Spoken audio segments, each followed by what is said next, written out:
When it comes to motion, my primary goal is to be moving in a direction that parallels my dog's future path. And I need to be able to move in that direction so that I can show my dog what its future path is in time for my dog to be able to see me doing that and take note and prepare. When it comes to a jump especially, the way my dog sees me moving on approach to a jump is going to dictate how my dog takes the jump and where my dog goes after a jump. So if I want my dog to just go forward after a jump and my dog's path is just forward after the jump, then as my dog is on approach to the jump, before my dog commits, I want them to see me moving full steam ahead. Now, location does play a role in this. If I'm ahead of the dog and on the landing side of the jump, they're going to get more forward cues than if I'm behind the dog and behind the jump. So I am going to try and do that. I want the dog to see me moving forward, but I also want them to see me moving quickly. If I want my dog to take a jump and turn and proceed on a path that's 90 degrees, then as my dog is approaching the jump, I want them to know about that future path primarily with my physical cues. If I can at all show with my physical cues, I'm going to rely primarily on that.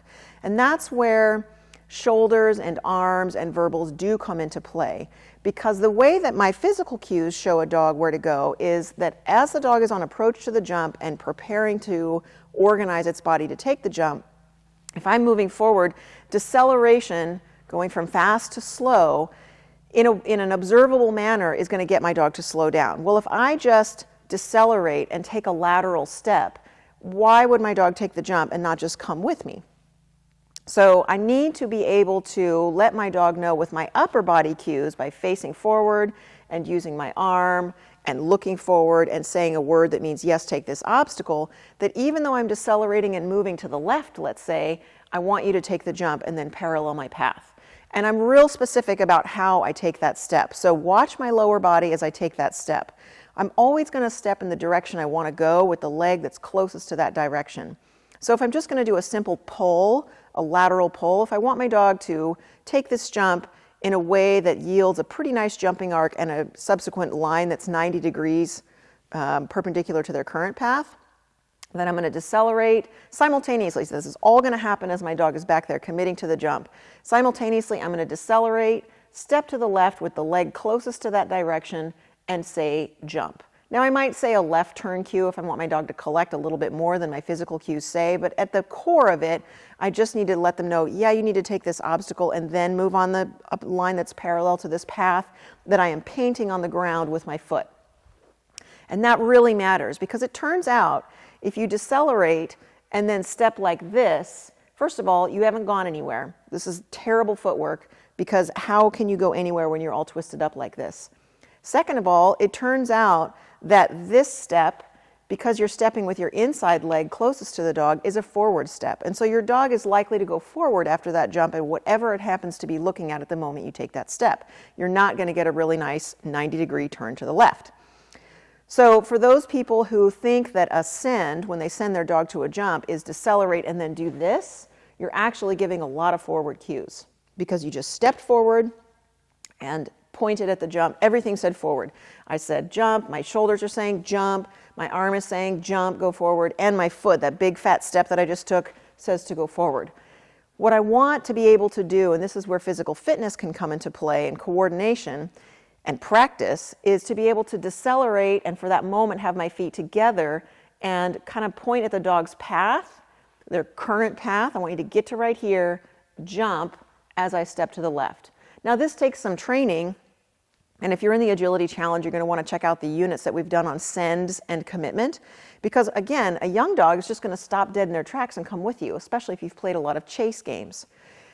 If I want to do a rear cross, then I'm going to do just the opposite. I need to be far enough away so that my dog can see this happening. And as they approach the jump, I'm going to say jump and step in the direction that parallels my dog's future path, and then keep stepping. And again, notice that I'm stepping in the direction that is closest to the direction that I want to go, jump. Now, if I mistime that, especially if I've taught my dog how to go to the backside, or if I change the timing, then I can pretty easily say my backside cue, and the dog will go that way, because again, that step parallels their future path. So timing definitely matters. And again, if I say jump and do this, I haven't really shown as much motion in that direction as if I took that lateral step.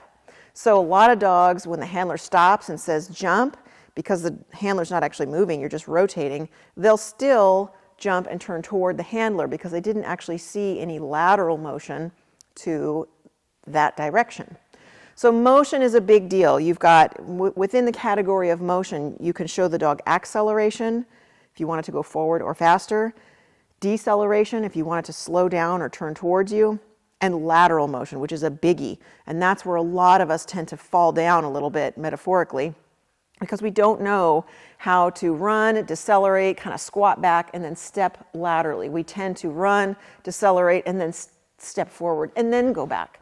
So I don't really need to be super duper fast to stay ahead of my dog if I know how to send by taking that step away and time it really nicely, because now my dog's still heading toward the jump and I'm already moving away. So now I'm 2, 3, 4 steps ahead of my dog.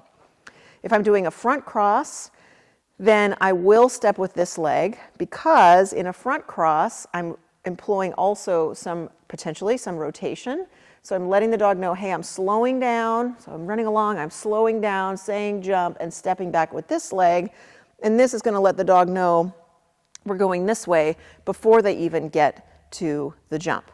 So footwork is critical, and the timing of your footwork is critical when it comes to motion. Being able to show your dog that motion.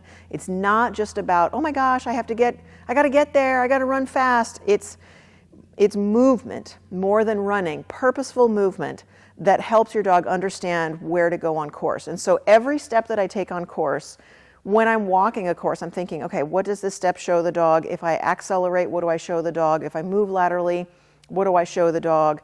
Which leg am I going to move with? Am I going to move with this leg? Am I going to move with this leg? And my physical fitness tends to support that, because I need to be able to shift weight and step back. So if you're not real stable, if you're worried about falling, you're going to tend to stop and want to do this. If you have bad knees, you're going to tend to stop and want to do this. So you may want to hook up with a trainer that can help you get more comfortable being a little bit unstable and doing that sort of side lunge stuff. So all my weight is actually on this leg, so that you can shift weight, use your glutes, and fall to the side and then keep moving. Because motion is the biggest cue that my dogs are going to naturally read on course. And if I'm just running like I'm being chased by angry bees, then I'm just showing lots and lots of acceleration. The dog's not really seeing any purposeful movement that they can track, and they're just going to go fast. And then I'm going to end up screaming and yelling to try and get the dog to come where I want them to go, not really paying any attention to the fact that my motion was not being very helpful in terms of paralleling my dog's future path.